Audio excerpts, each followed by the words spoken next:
When it was still dawn and most people were not ready to get out of bed, we visited a family who had been preparing to cook lemang since 3 a.m. Although it has not been officially registered as a heritage of any country, lemang is said to have come from Indonesia, Malaysia and Brunei Darussalam. In Indonesia itself, lomang in Batak, lemang in Malay and lamang in Minangkabau are three names spoken to describe a method of cooking rice using a bamboo container. The time needed when lemang begins to be burnt on lit firewood in the first phase until it is roasted over the coals in the second phase is quite long. This process takes about 4 to 5 hours and requires constant attention.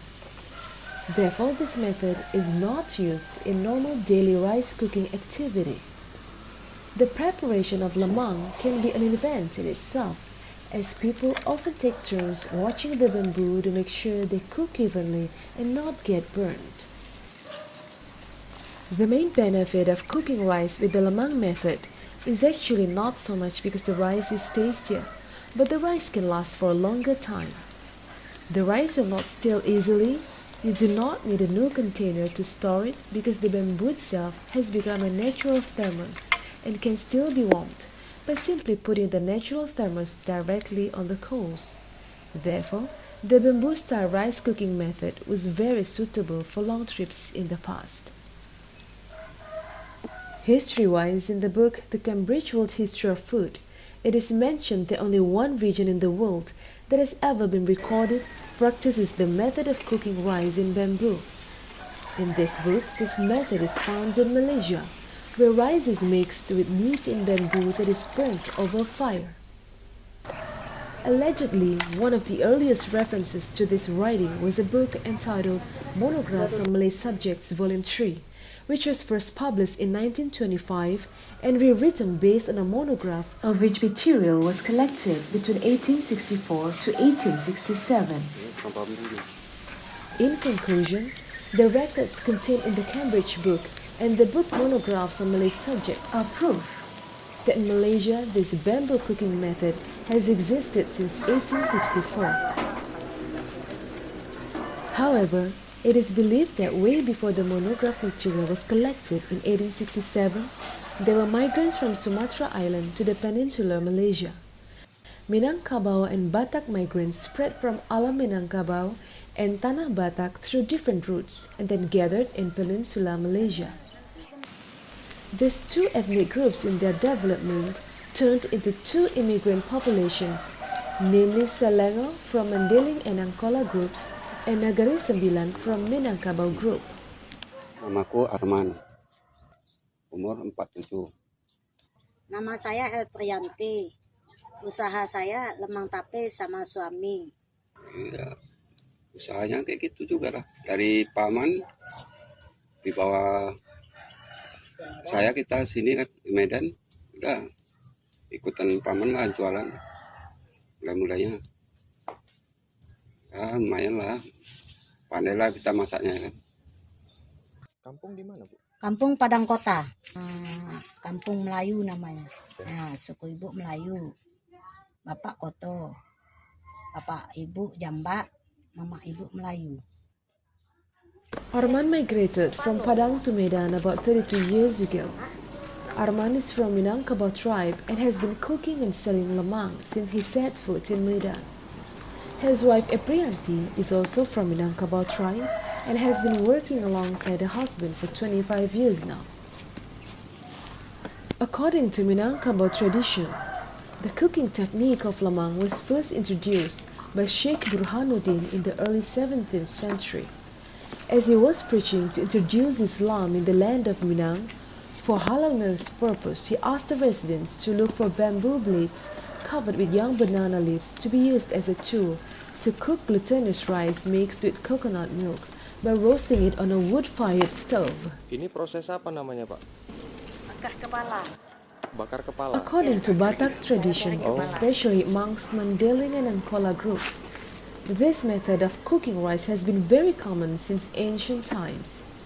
In the Horja party, This type of food is always present. Pangan malomangilai, hidup panganon ni oputta, at somanortor hita. Is an old proverb in Batak language that is commonly used in ceremonial parties. An Austrian travel guide, Ida Pfeiffer, on her tour to Selindung and Toba in August 1852, wrote her own travel story in which she witnessed a local people cooking rice by wrapping it in banana leaves, putting it in bamboo, and then burning it for a long time. She then sent this article to newspaper and was first published by the newspaper Algemeen Handelsblad in Batavia, Nederlandse Indië. This publication was then rewritten by a number of newspapers published in Batavia, Semarang, Surabaya, and Rotterdam. To produce the original lemang, the main requirement is that there is a certain species of bamboo to be used, namely the Schizostatium zolingeristute. This type of bamboo is not easily obtained. It is only found in limited areas, but is commonly found in Batak. Bakarnya susah. Kalau nggak tahu cara apinya, takarannya pun gosong dia. Caranya cuci pulut, masuk ke dalam bambu, kasih santan, lalu dibakar. Proses pembakarannya berapa lama, Pak? Kalau 4 jam 5 jam juga.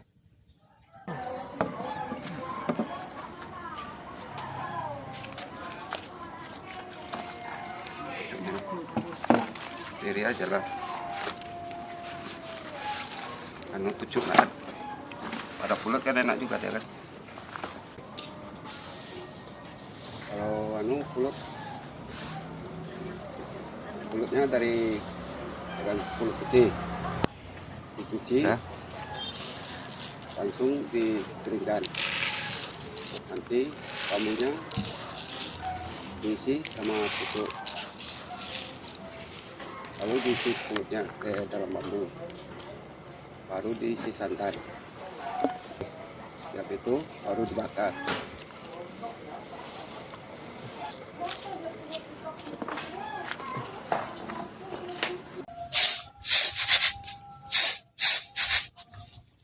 Ini mau buat apanya, Bu? Tape kulit hitam. Dipilih hatahnya dulu, baru dicuci, dimasak. Udah dingin disajikan. Untuk kuahnya sama kayak kita makan lontong, nah inilah pasangannya. Itu tergantung selera masing-masing. Mau pakai sele, mau pakai duren, mau pakai bumbu rendang. Tapi kalau ibu cuma tape aja. Teman yang paling laku sini pakai tape. Iya, sama kayak masak nasi. Dimasak, dikukus dulu, dimasak. Udah masak, dinginkan. Udah didinginkan diragi. Baru udah jadi tape dia. 2 hari.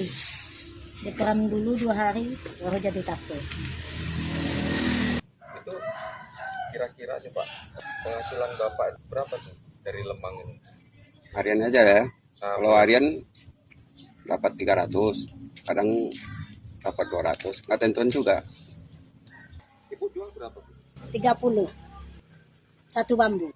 Ada yang nawar 25, ada nawar 20. Nah, semenjak jualan lemang tape inilah sama bapak, alhamdulillah kita bikin rumah di kampung. Cuman sini ibu ngontrak.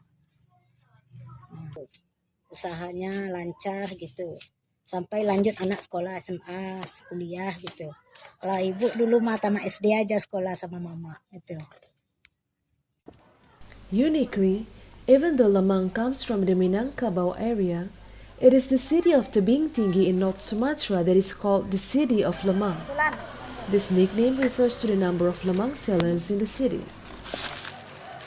Lemang industry in Tebing Tinggi is quite developed because the production takes place every day. Interestingly, consumers of lemang do not live in Tebing Tinggi nor its surroundings.